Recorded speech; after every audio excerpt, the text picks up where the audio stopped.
Okay, perfect. So I'll go ahead and get started. Like Deanna said, I am a financial aid advisor here at Iowa State. At Iowa State, our financial aid office is a little bit unique. We're really here to support students in the College of Veterinary Medicine. As you can see, myself and Tara, we both work full-time in the Office of Financial Aid, but we also come out to the College of Vet Med, each of us one afternoon a week. To spend time out there, answer questions, help you file FAFSAs, things like that. My specific role is a little bit unique compared to Tara's. I work closely with financial literacy initiatives. So I can help file the FAFSA, look at loan options and things like that, but I spend most of my time with financial literacy. So that means helping you create a budget, making sure your loan debt's manageable, helping to pay interest on your loans while you're in school, looking at credit, debt, all of those things are things that I focus on. For the sake of today's presentation, we're going to talk a little bit about that, but really focus more on an overall financial aid perspective to give you an idea of the cost and ways to pay for it. If you have any of those financial literacy questions, feel free to ask those, but know that is a resource that's really important for us to offer to our vet med students. So things that we will go over today, we'll look at it's kind of FAFSA filing, verification process, those basic steps needed to get financial aid. We'll talk about what a financial aid offer will look like, some of the things that I counsel students on, looking at loan repayment and budgeting and those things. And then some things that I don't have a lot of connections with, but I can answer some basic questions. I know we have Kathy on here who can answer your scholarship questions. I can talk briefly about the U-Bill and how that process works. And then a little bit about residency. I saw some of you submitted those questions to the link that Deanna sent out. So I'll touch briefly on that, but I'll be able to direct you to someone who might know a little bit more if you have more in-depth questions in those areas. You can see there at the bottom, I come out to Vet Med on Wednesday afternoons from 12 to 4, and Tara's out there from 12 to 4 on Tuesdays.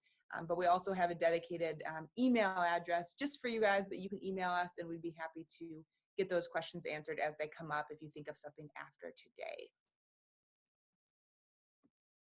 So we'll start by talking about the cost. Obviously, that's something that's really important. Before we can talk about how to cover the cost, we need to know about how much is it going to cost to attend Iowa State for one academic year.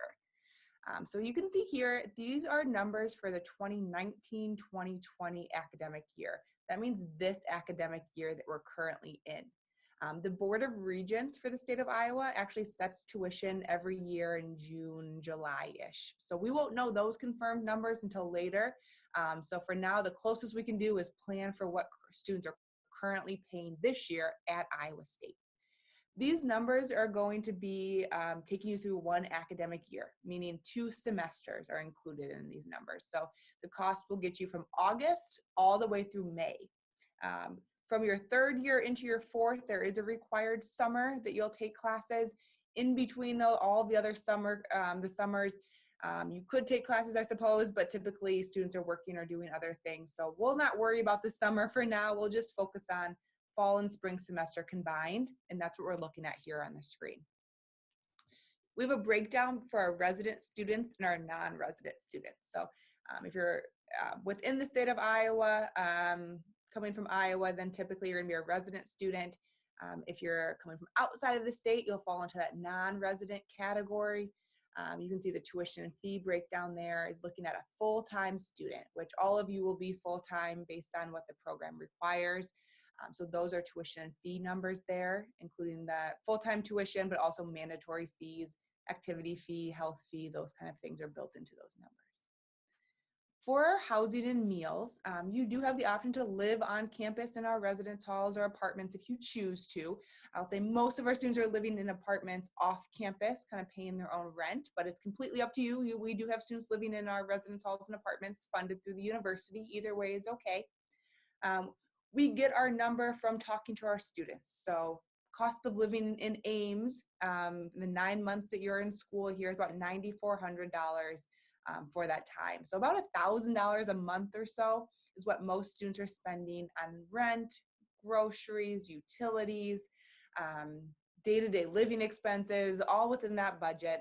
About $1,000 a month is very realistic living in Ames. Books, we also talk to our students, how much are you spending on books? That's how we get to that $1,000 a year. So most students are spending about $500 a semester. For books and supplies, obviously it depends on the classes you're taking and what they require, but most students, about 500 a semester is pretty normal. You can buy them from our bookstore in some cases, get them charged right to your U-bill, but in many cases you're buying those books somewhere else and then using extra financial aid, or a refund as we call it, to purchase some of those book expenses. With housing and meals, if you're living off campus, obviously we're not going to charge you through your university bill. That'll be a monthly expense that you'll be paying, typically by using some of the extra loan money that would be awarded to you. So those are what we call our direct costs. So those totals there you can see in the middle of the screen. Then we come down to indirect costs, or personal expenses, you may hear them called. These are things like healthcare expenses, transportation, dining out occasionally, personal hygiene things. I mean, all of those things are personal expenses that are not going to be charged through the university bill, but it'll be important to come up with that money somehow. Many students do work while they're in school and kind of cover those expenses from their part-time jobs. Others work over the summer and save up quite a bit of money from those experiences and come back to school with that. Others borrow loans to cover that. Any combination of those is okay with us, but it is important to plan for those things. Even though they're not on the U-bill, they are really important to make sure you have the money somewhere to cover. The other one there, that laptop computer, all Vet Med 1 students are required to buy a computer through the college. It's loaded with all the programs and tools you'll need to be successful. That gets charged right to your university bill with your tuition and fees. It's a one-time expense of $25.50 is what it is for this current academic year. You can use loans. We build it into the cost to give you that option to use loans, but if you have other ways to pay for it, that is okay as well. So at the bottom, you can see that cost of attendance number there. That is what we're looking at for one academic year to attend Iowa State. That is also the maximum in financial aid that you're able to receive. So keeping that in mind, that you want to make sure your housing and meals and books and personal expenses fit within that window, or knowing if it's above that, you'll have to come up with that extra money out of pocket. Because unfortunately, we're not able to increase your financial aid, even loans, above that maximum cost of attendance. I'll take a brief pause here. Any questions about these numbers?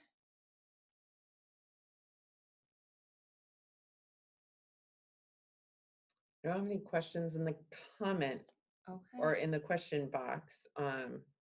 It seemed like you covered most of them that we got in beforehand. Can you talk a little bit, and I think you mentioned it, but do you have an estimate of maybe how much those costs increase each year? Yes. So typically tuition and fees, about 3% a year is what it has been increasing the past couple years.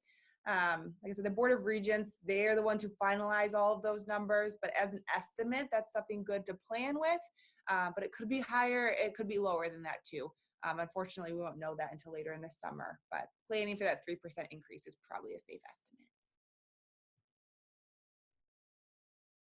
Okay, so if you think of more questions, just type them in that box, but we'll go ahead and keep on going. Oh, I do have one question. Perfect, yes. It's about health insurance. Yes. So does the university cover or provide health insurance options? Yes, great question. Yes, so you can purchase health insurance through the university. Off the top of my head, I want to say it's around $600 a semester. I'm not going to go into the details of the coverage. I'm not sure on all of those numbers, but yes, it is an option. You can purchase health insurance through the university, and it can get charged right to your university bill, but it is not required. So if you have health insurance through some kind of other source, that is perfectly fine as well, but do know it is an option. It's a great question. And that's all I've got for right now. Perfect. Okay, we'll keep on going. So now we know the cost, right? So these are the numbers that we're working with. So how do we get that covered? Is the big question you're probably all wondering. So the FAFSA is going to be key to all of this. Some of you may have already filed the FAFSA as undergraduate students or in other graduate programs. Some of you, this might be a whole new thing. So we'll kind of start at the beginning. I know it may be a review for some of you, but we'll make sure getting everyone included in what we're talking about. We'll start at the beginning.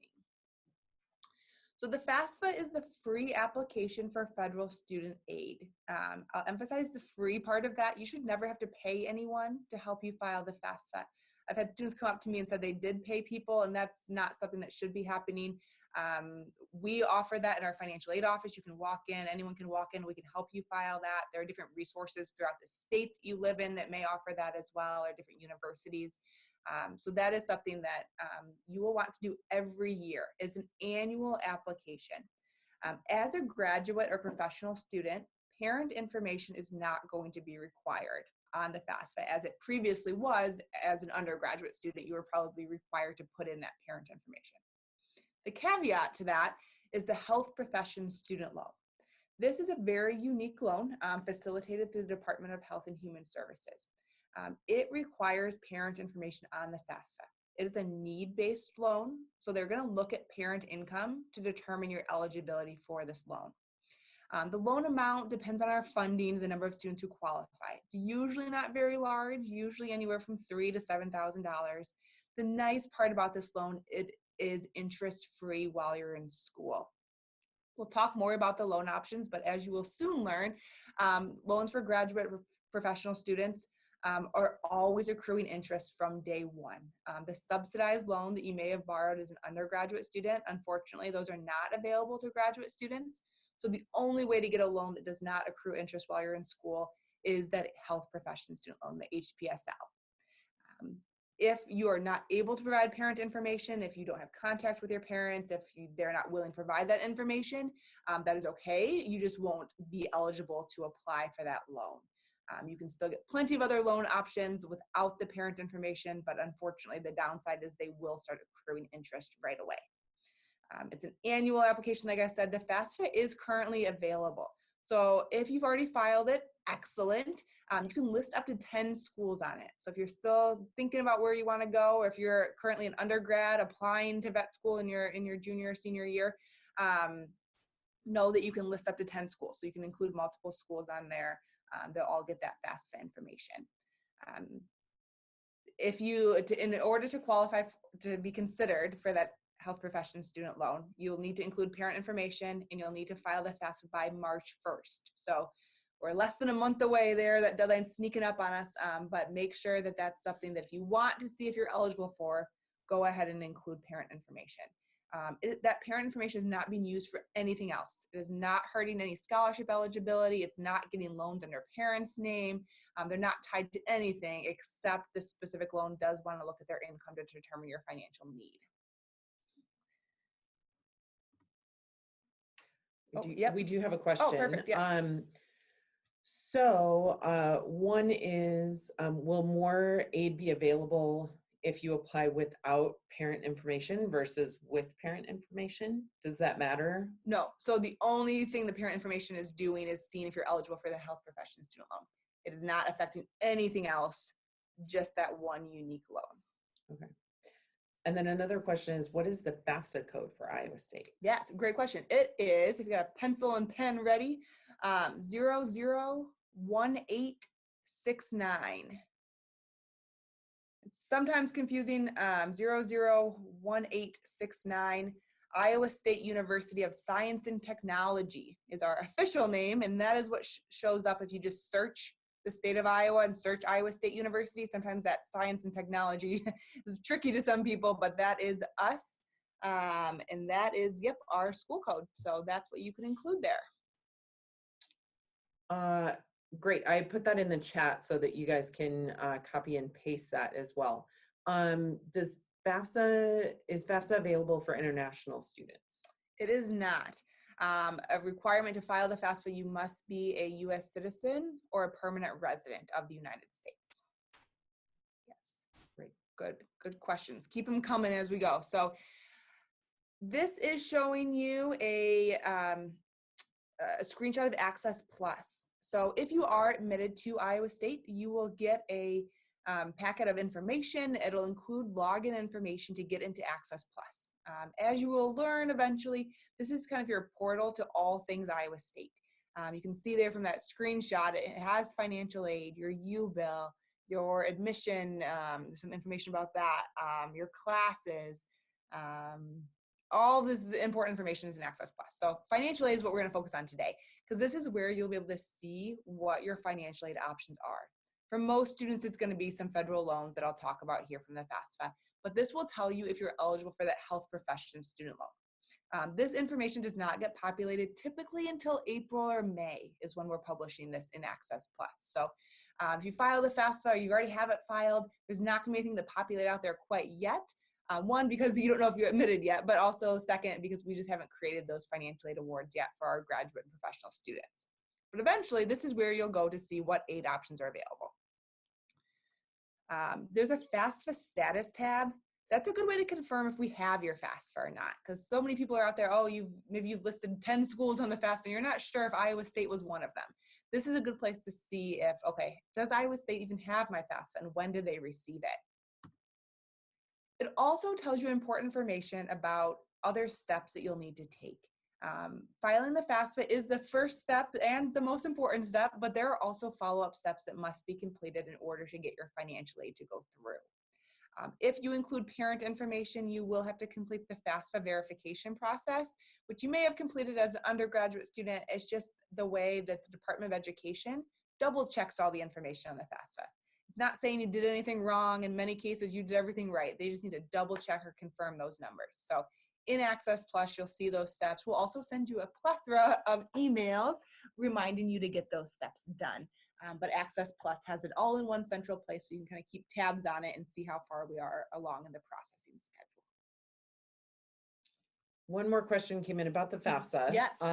So if they already submitted the FAFSA without parent information, can they edit that and include parent information? Yes, great question. Yes. As long as it's done by March 1st, you can go in and add parent information to it. Absolutely. Great. That's all the questions so far. Awesome. Okay, so now we know the cost. We know how to file the FAFSA. Now, what is going to be the results of the FAFSA? So as a graduate professional student, it's just going to be loan options. Hopefully some scholarships. We'll leave that for a little bit later here in our presentation. But unlike undergrad, there's not going to be the Pell Grant or ISU grant or other types of grants that you may have received. Unfortunately, it's going to be some loan options and then hopefully some scholarships as well. Loans are going to be federal loans coming from FAFSA. They do not need to be repaid until after you graduate or stop attending. They have a 6-month grace period, which we'll talk about, which means payments won't start until 6 months after one of those two things happen. Your eligibility for loans is going to be listed in that financial aid offer that we're going to send out in April or May. Loans can be reduced, adjusted, declined, any of those things up until actually throughout the whole semester in reality. Just because we say that you can borrow up to $70,000 if you're a non-resident student for the year does not mean you need to accept all of it. A lot of our students have been doing some good saving or budgeting or whatever the case is, or have some other financial support from others is sometimes the case. You might not need all of that, which is perfectly fine. We want you to adjust the loans to whatever you actually need. Loans that you previously borrowed, so from undergrad or previous graduate degrees, should automatically be deferred after the 10th day of class, meaning that if classes start, not quite sure, we'll pretend they start August 20th. By August 30th, your previous loan should go into deferment, meaning that you will not need to make payments on those loans while you're in vet school. This should happen automatically. If it doesn't, you'll reach out to your loan servicer, that company that eventually you're going to pay those loans back to, and let them know that you're still in school. Sometimes you need to get an official paper signed by our registrar's office saying that you are back in school. Like I said, it should happen automatically, but sometimes the loan servicers just don't get those updates. Different types of loans, we'll talk about all of these in more detail, but unsubsidized, graduate plus, HPSL, and LDS. The LDS loan is very similar to the HPSL, meaning that it does not accrue interest while you're in school. It's a need-based loan. It needs that parent information. And if you qualify for HPSL, you'll get an email from either myself or Tara saying, hey, you qualify for this one loan. Can you complete this other form to see if you qualify for the LDS loan? Once again, it's not usually a very large amount of money, but it's interest-free. So we want to do what we can to get that interest-free loan money. Here are some more details about these different loan options. Unsubsidized, this may sound familiar to you because as undergraduate students, you were able to borrow unsubsidized loans.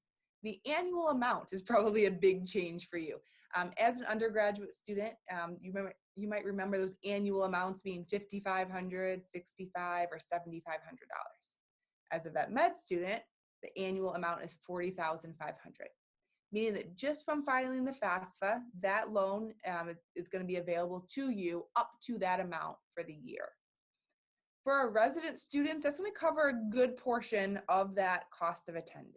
For our non-resident students, we may need some additional loans to supplement what that unsubsidized is not covering. The unsubsidized is going to be the best loan to borrow first because it's going to have the lowest interest rate and most flexible repayment terms.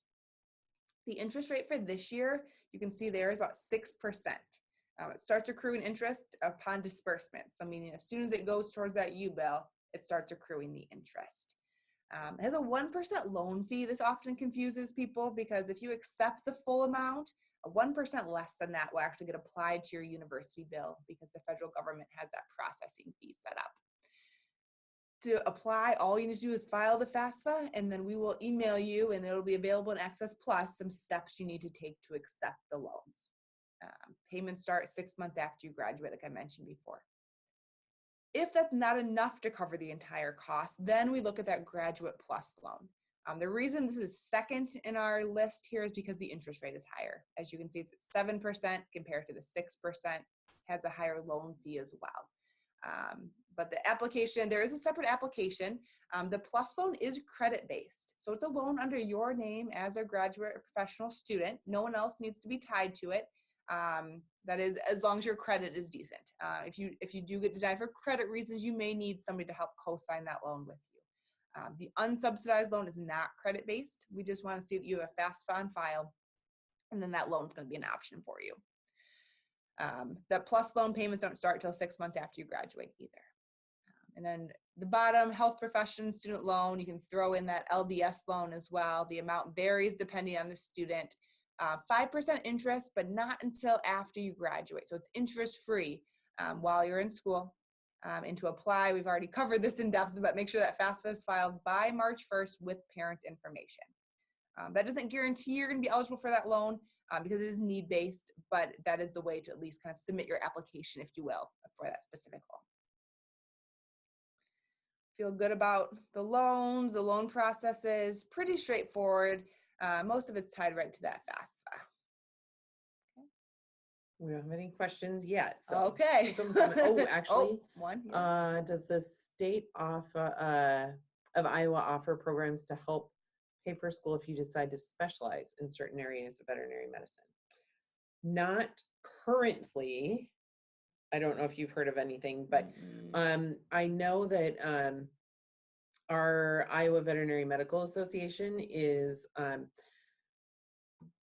presenting essentially some legislation that would help students repay loans if they stayed in Iowa for in an area of need, although that is just starting to be introduced. So it's not something that has been, even voted on yet, or kind of that we're still in the beginning steps of that. But so not as far as the state, although there are federal loan repayment programs if you help out in areas of need, and most of those are with, I think, large and production animal medicine. So, and that's the Veterinary Medicine Loan Repayment Plan, if you've heard about that.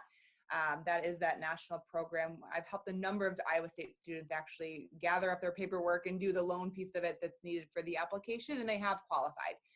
It is not unique to Iowa. It is just working in a shortage area throughout the entire country. But many of our graduates have gone on to work in those shortage areas and get a good portion of their loan debt forgiven. So that is something, like I said, I specialize in those kind of programs. A lot of students are coming to me and asking questions about that one. There are other ones in other states, like Deanna mentioned, Iowa's kind of the beginning stages. Other states do have more advanced programs. If you go work in certain states, they might forgive a certain portion of your loan debt as well. So that's something that I have lots of information on. It is on our website as well. So you can check out that information. It has links to different resources that are out there.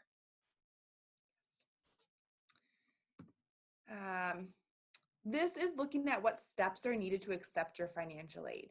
And I know we're still kind of early in this planning process, but it's important to kind of know about the basics of these things so you're not doing things last minute, so we can have plenty of time to get these things done. This presentation too is out on the website. So if you have follow-up questions or you want to look at these things in more depth, they are linked out there on the College of Vet Med website. But these are steps on how to accept your loans. If you've borrowed before as an undergraduate student or graduate student within the last 10 years, then all you really need to do is hit the accept button in Access Plus. If you're new to borrowing federal student loans, then step number 3 there is for you. Completing a promissory note, which is a loan agreement, entrance counseling, which is more of a counseling educational tool online. And then anyone who needs additional money would need to apply for that PLUS loan. And as you can see down there, the HPSL and LDS loans have some additional steps as well. But just know that after the FAFSA is filed, there are some additional steps, not too difficult to complete, but just keeping that in mind that you might do some follow-up things in order to get that aid to go towards the university bill. So we've talked about loan options. So what else do we need to consider when we're looking at, okay, how do I pay off my university bill?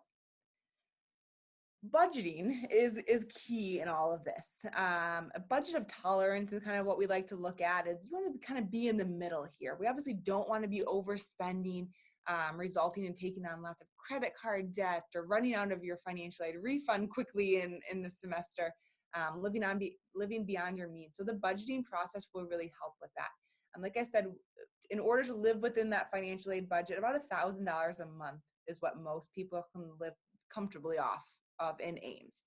So thinking about those expenses before you even arrive, thinking about what other personal expenses, like this has here, medical bills, car payments, car insurance, things like that, travel expenses that you might have, budgeting those in monthly to see if they fit within there, so you kind of know what to gauge for those monthly expenses. But we also don't want you to be underspending and not covering your basic needs. Getting groceries, having a place to live. Obviously, those things are very important, and the financial aid that you're awarded is enough to cover those things, but it's important to have that budget so you're not running out of money early each semester. We apply money about a week before classes begin each semester. So your fall financial aid, well, if we say classes start August 20th, they'll apply, your fall financial aid will apply August 13th. It'll cover your university bill, which is usually just tuition and fees. And then any extra loan money will be direct deposited to your bank account. And that's what you'll use for those things in the middle there. Budget it out so you know if you get a $6,000 refund, you know exactly how much you can spend each month in order to keep that refund going strong until the end of the semester, because more money won't be available until a new semester starts. So in my example, you get some money in August and then spring money won't come through until January.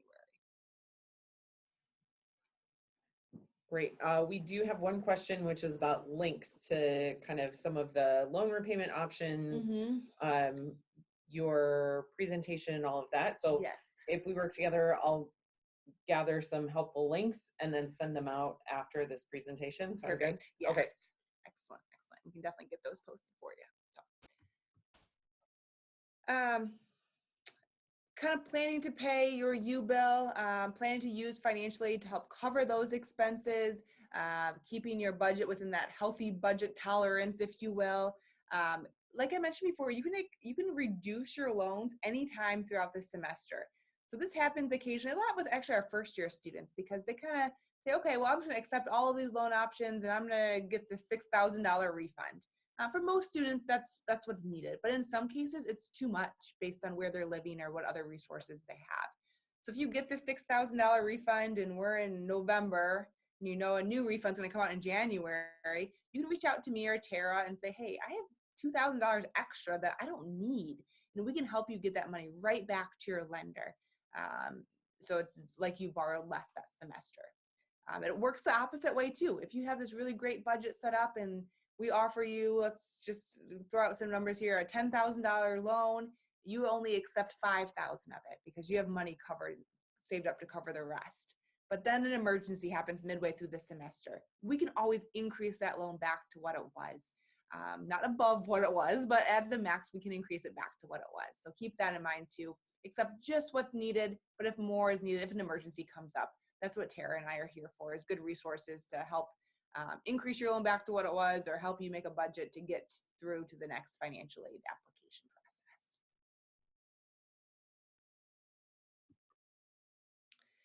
process. Another great tool that we have in Access Plus, it's a good way to track your loan payments or track what you've borrowed so far. Tara and I both meet with a lot of graduating students who have these great jobs lined up. They're ready to go work, but they're a little bit unsure about what their loan payments are going to look like. So Access Plus has a tool built right into it. It shows the students what they borrowed so far. So you can look at this every single year, and I encourage you to do that and not just wait till your last year. But it tells them how much they borrowed. It tells them who the loan servicer is, so what company you're going to pay back these loans through, and estimates the monthly payments. With federal loans, it's a great benefit to borrow federal loans because they have a lot of flexibility with their repayment. The two plans that are showing here in Access Plus, you can see, are the standard repayment and extended, meaning the 10-year and the 25-year plan. But there is a whole bunch of plans in between that Access Plus does not calculate. So that's a great resource to come and visit myself or Tara. We can walk through those in more detail. You may have heard about different forgiveness plans after 20 years or 25 years of payments, something might be forgiven. We have all the information on that. It'll be in some of the links that we send out as well after this webinar. But keeping that in mind, that Access Plus is a great tool to kind of monitor your borrowing. It pulls in all your federal loans you've borrowed too. So it'll know what you borrowed at previous schools as long as they were federal loans through the FAFSA. We encourage people to make interest payments while they're in school. That's a great way to kind of cut back on what will be repaid after graduation. Like I said, a lot of students are able to work part-time while they're in school, and even $25, $50 a month, whatever you can put towards those federal loans is eventually going to help make a pretty big difference in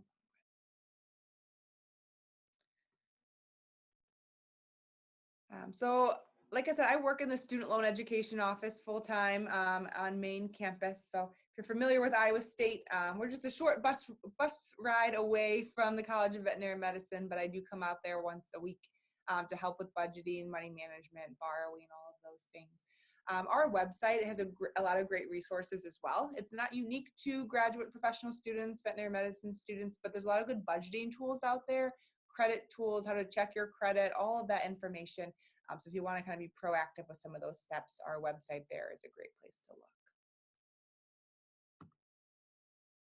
And I mentioned this a little bit here a few slides ago, but financial aid always goes towards the university bill first. It's never going to be issued to you first, and then you're expected to pay the university back. So if you're a resident student, your tuition maybe $12,000 a semester. Don't quote me on that, but we'll use that as an estimate there. You're never going to get that money in your personal bank account and then be expected to turn around and pay the university bill. All financial aid first pays the U bill, and then when there's extra money, that's when that refund process happens about a week before classes begin each semester. Most charges get put onto your U bill a few weeks before classes begin. So for the fall semester, you'll probably see a U bill populated in August. For the spring, usually in December. But that's when you'll be able to see the charges. But there are other smaller things that get added, different maybe club fees or visits to the health center, things like that get added periodically throughout the semester. So it's important to keep tabs on that U bill just to make sure you're not being charged late fees or things like that. Then just some frequently asked questions. Here's that residency one that I saw a lot of you asked about. The only way to get residency is to live in the state of Iowa for 12 consecutive months for non-educational purposes. That is the key that I'll mention there, is that even after your first year of vet school, if you've been living here for a year, you've been a full-time student. So their office of the registrar is going to see you came to Iowa to be a student, not for any other purpose. So there's not the option to switch from non-resident to resident. If you're currently attending Iowa State and you're a non-resident student, most likely you're going to transition into be a non-resident student in the College of Veterinary Medicine. If you have more detailed questions, Office of the Registrar, they are the ones who determine your residency status. So their email is there, their phone number is there. If you have some unique circumstances, please reach out to them. But keep in mind that if you come in as a non-resident, 9 times out of 10, you're going to stay a non-resident and be charged with out-of-state fees for the full 4 years. Grants and scholarships, we'll let Kathy talk about those here in a moment, but the key point that I'll mention briefly for scholarships is that your application for admission is used for your first year to see if scholarships can be awarded. Going forward, there is a separate application that Kathy will email out to you or send you information on that you can apply for scholarships for years 2, 3, and 4.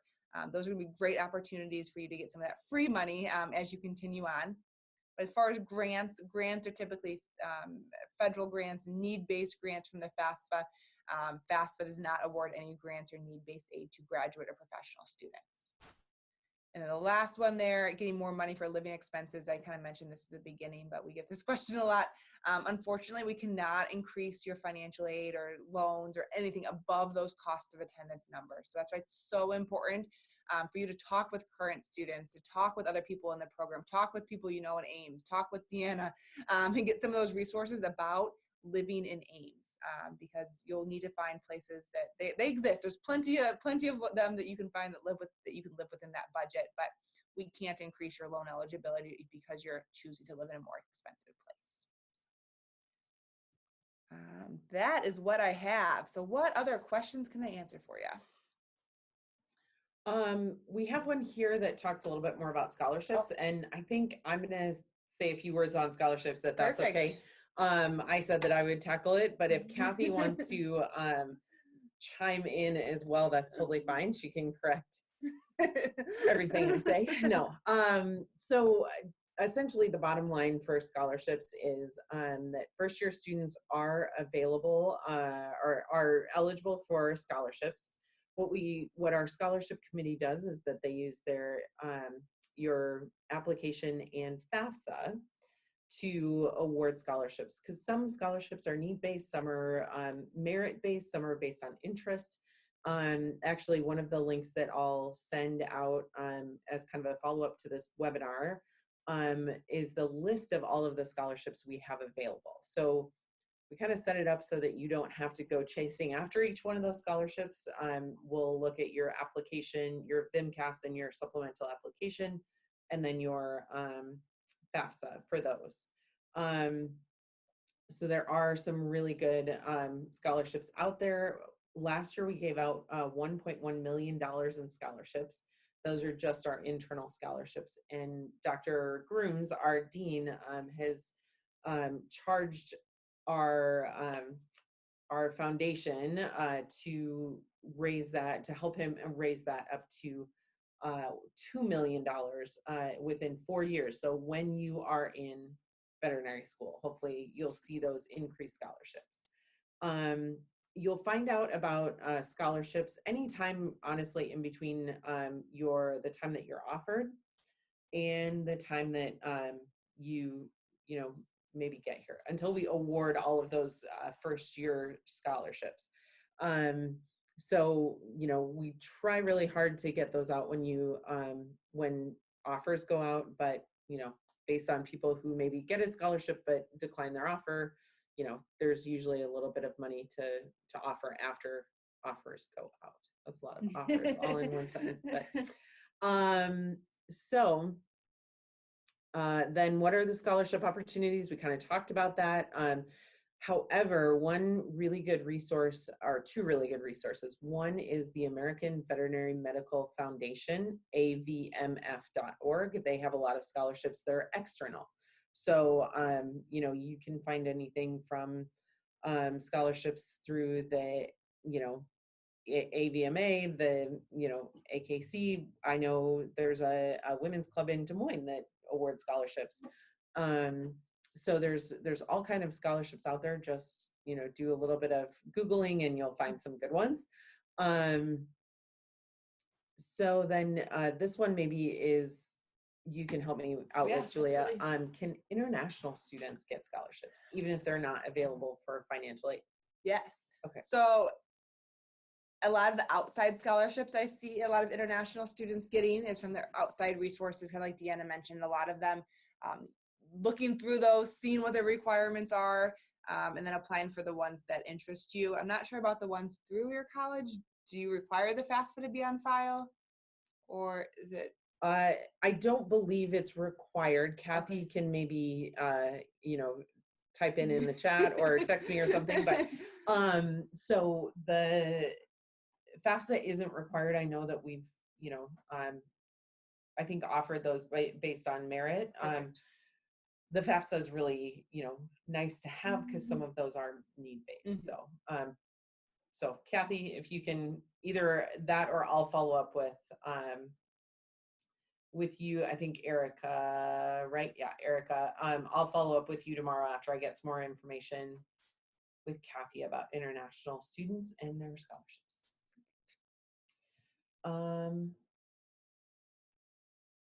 Okay. What percentage of our students receive scholarships in their first year? You know what? I'm not sure the stats on that. But again, I can follow up with you, or Kathy can maybe chime in on the chat or via text if she can here while we're still broadcasting. Otherwise, I will follow up with you on that. Sorry, I don't have that statistic. Okay, so as we're waiting for maybe more scholarship questions to come in, we have a question about unsubsidized loans. Yes. Is there a selection process for the applicants, or is that loan automatically offered if they apply? That loan is automatically offered if you fill the FAFSA. Okay. Yes.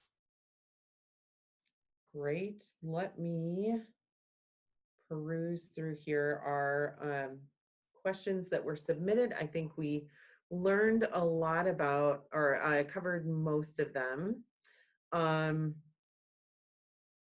Maybe you could talk about, so you work with a lot of incoming first year vet students, and not to rat any of them out, yes. But is there something that you see that maybe is good advice, maybe cautionary for those students coming in? Is there something that first year students maybe, struggle with or do really well with, something like that, Yeah.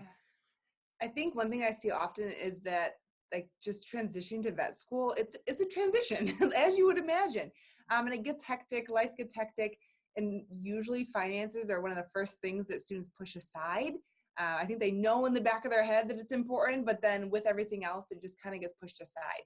The students that I've seen really do well with their finances, kind of stick to a budget, is they're setting aside time every week for some kind of money management activity.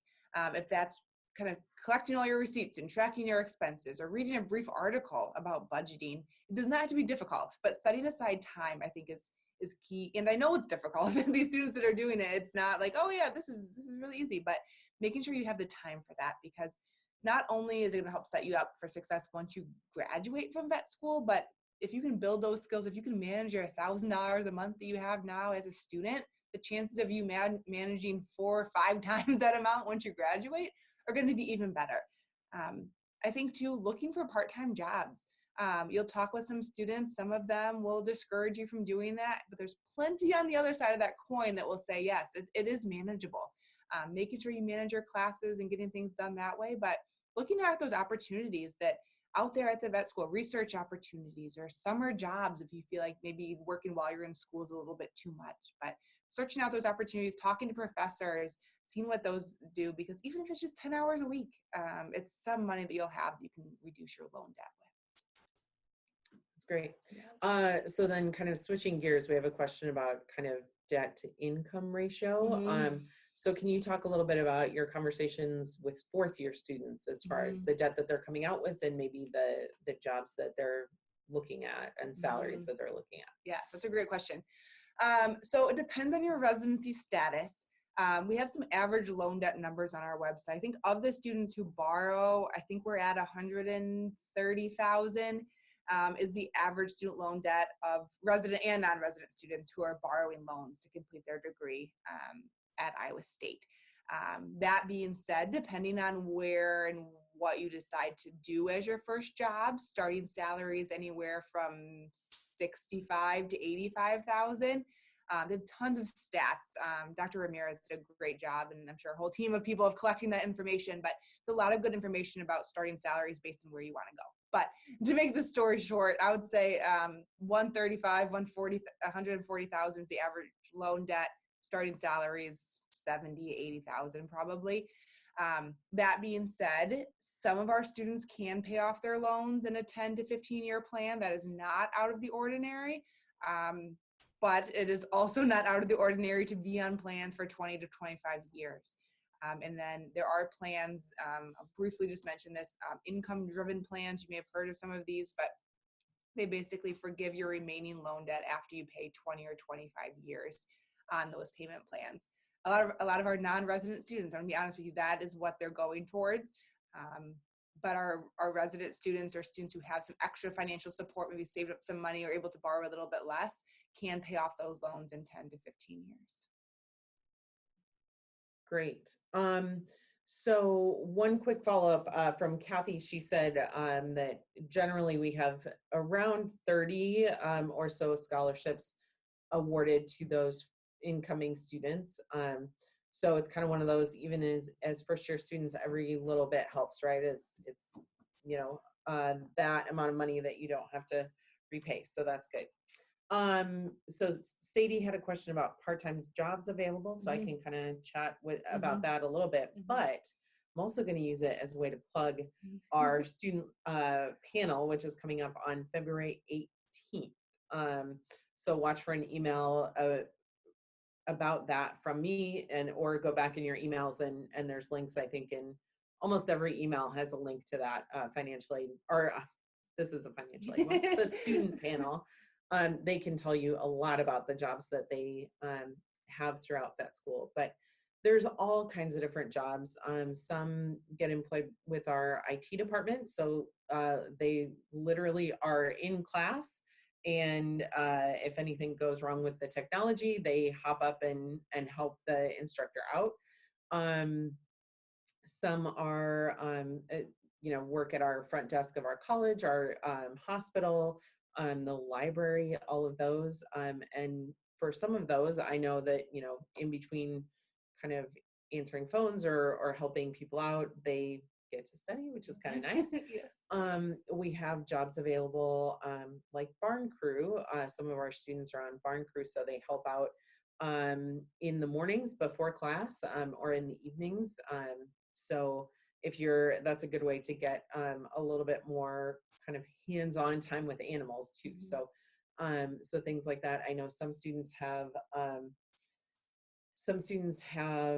found jobs through SAVMA Bookstore. Kathy says our student-run bookstore is a really great way to have kind of a part-time job. It's open 1 hour every day over the lunch hour, so that's good. Some students get off-campus jobs because they want to, be able to use their brain in a different way. I know one of our student ambassadors had a job at Bath and Body Works, which he loved because then he just got to use this other part of his brain that, didn't have to deal with, anatomy and all of that kind of stuff.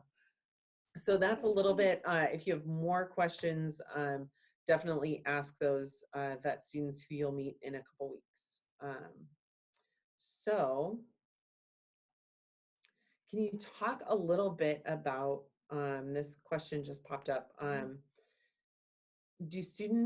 do students maybe manage the cost of their pet, or what kind of advice can you give students with their pets? Yes, that's a tough one. A lot of students are bringing pets. A lot of students also choose to leave their pets with other family members or parents or other people that can care for them while they're in school, because it's not only the cost, but also obviously the time. You're going to be studying a lot, as you're probably planning for. But that being said, students do bring their pets to school, but that typically is not within our cost of attendance numbers. So it's going to be your responsibility to kind of plan for those things. If you're bringing your pet with you, it's going to be vital to get that part-time job or work over the summer, and plan for some of those unexpected pet expenses that come up. That being said, I think, Deanna, remind me if they get discounts on pet food or things as students that can help with those things, could be useful, but yes. That would be my. Yep. And definitely too, I've heard students, and again, I think it's a great question for that student panel, but I've heard students talk about, some students have pets and they're like, I wouldn't have it any other way, because it's that, kind of emotional support that they need. It forces them, for some students, it forces them to go out and, take their dog for a run or whatever. There are a lot of kind of pet food companies and pet care companies that will offer discounts through the school to vet students. Our veterinary hospital offers a discount as well. A lot of Ames is pet friendly, although a lot of times you are paying that extra pet rent. So, and I've talked with students who are like, nope, you know what? That's for after vet school. Yes. Like I will go and snuggle other people's dogs and cats and, hang out with other people's farm animals, but, they're holding out for after vet school. So we have another question about a kind of international students. Is there any form of student loan, or is there any form of assistance that they can look into? Yeah, so it would mostly be, I would say, those scholarship opportunities. Definitely take advantage of the ones that you may qualify for there. There are loan options, even though they're not federal loans. There are loans that international students can borrow.